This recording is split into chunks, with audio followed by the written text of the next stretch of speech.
Hello everyone, Mark Tidsworth here.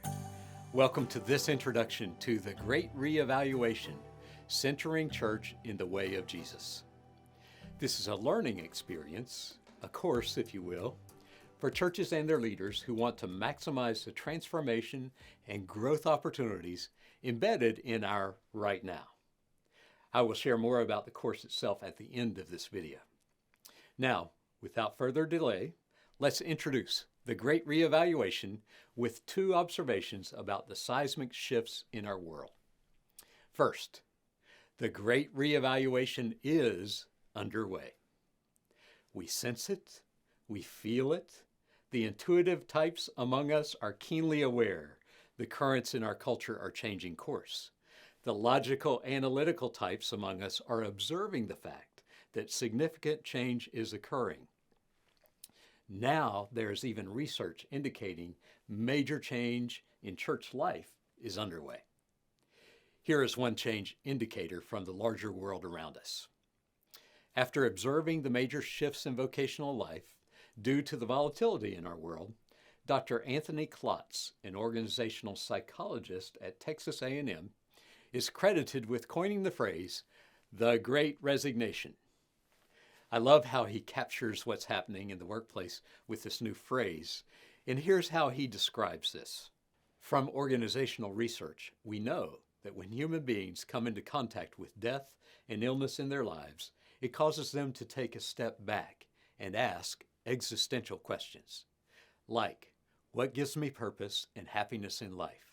And does that match up with how I'm spending my right now? So in many cases, these reflections will lead to life pivots.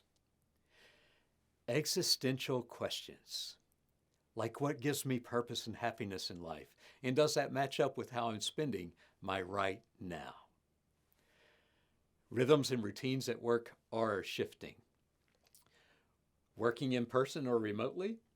Does one need to live in the same city where one's workplace is located?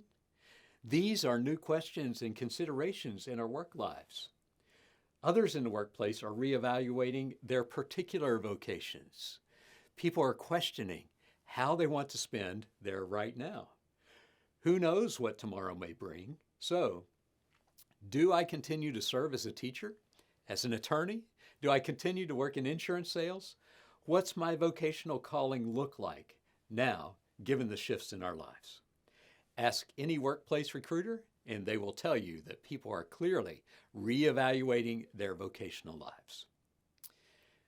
But we can't limit the influence of these large-scale seismic changes to only the workplace or our vocations. Anthony Klotz was right to identify the Great Resignation, but I think what's happening is even larger in scope. People, you and I, are actively evaluating everything. Our personal relationships, how we engage with our family and friends, where we live, how we spend our time and resources. We are reevaluating our overall way of life as we know it, including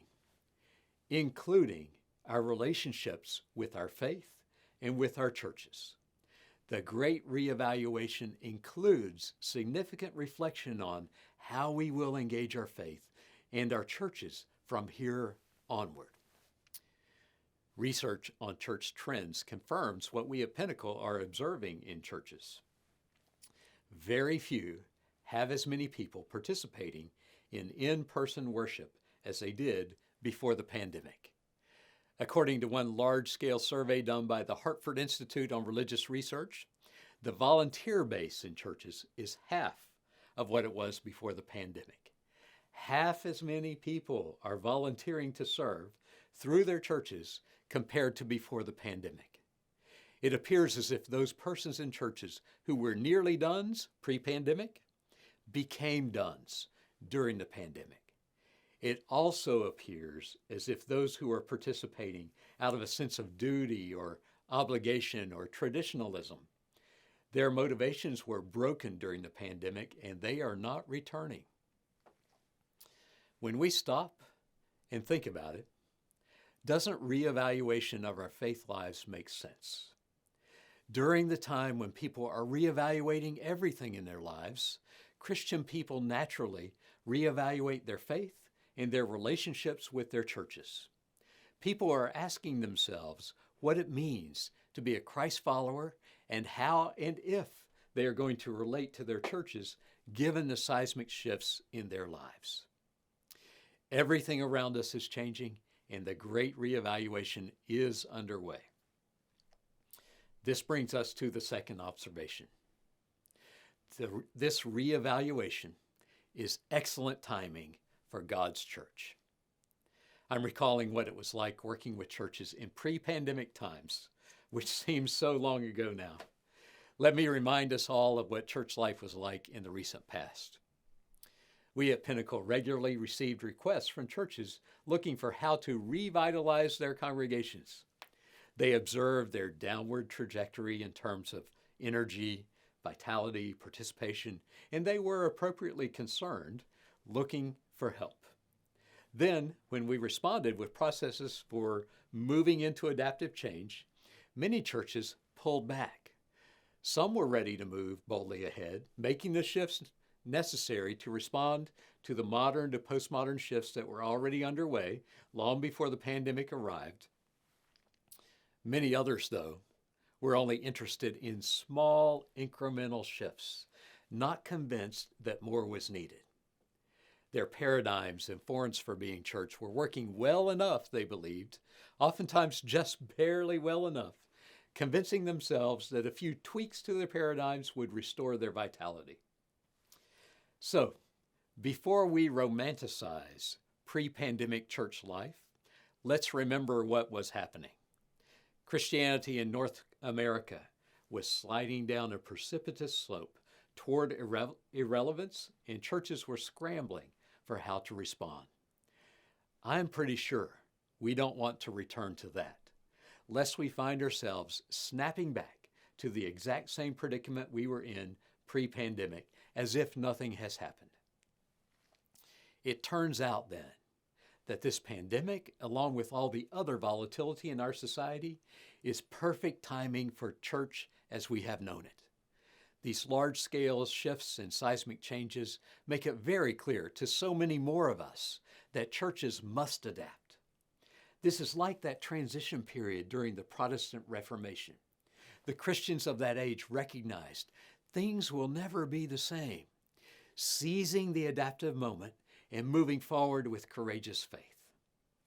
Currently, this great reevaluation is awakening the church to the startling and wonderful adaptive opportunities right before us.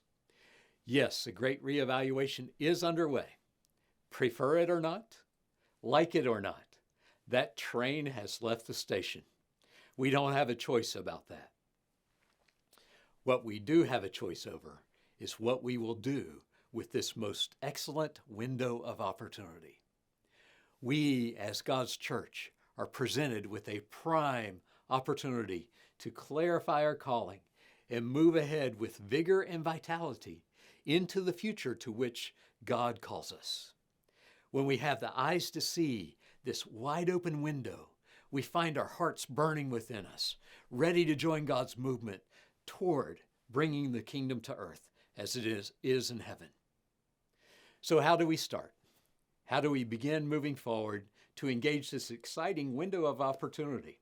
How do we pivot, turning this experience toward transformational growth? That is what this course is all about. Centering church in the way of Jesus. Maximizing the transformation opportunities embedded in this current situation. I hope you can join us. After a thorough introduction to the current context, we will consider 6 key moves for maximizing the growth and transformation opportunities right before us as churches. Participants will engage presentations, small and large group discussion, all supported by an implementation workbook which will guide your church toward action. I do hope you can join us. The Great ReEvaluation is underway, no doubt about that. Since we know God is working in and through all life experiences, we are determined to engage this current situation, transforming into more robust and invigorated bodies of Christ. To that end, I look forward to partnering with you in this Great ReEvaluation learning experience.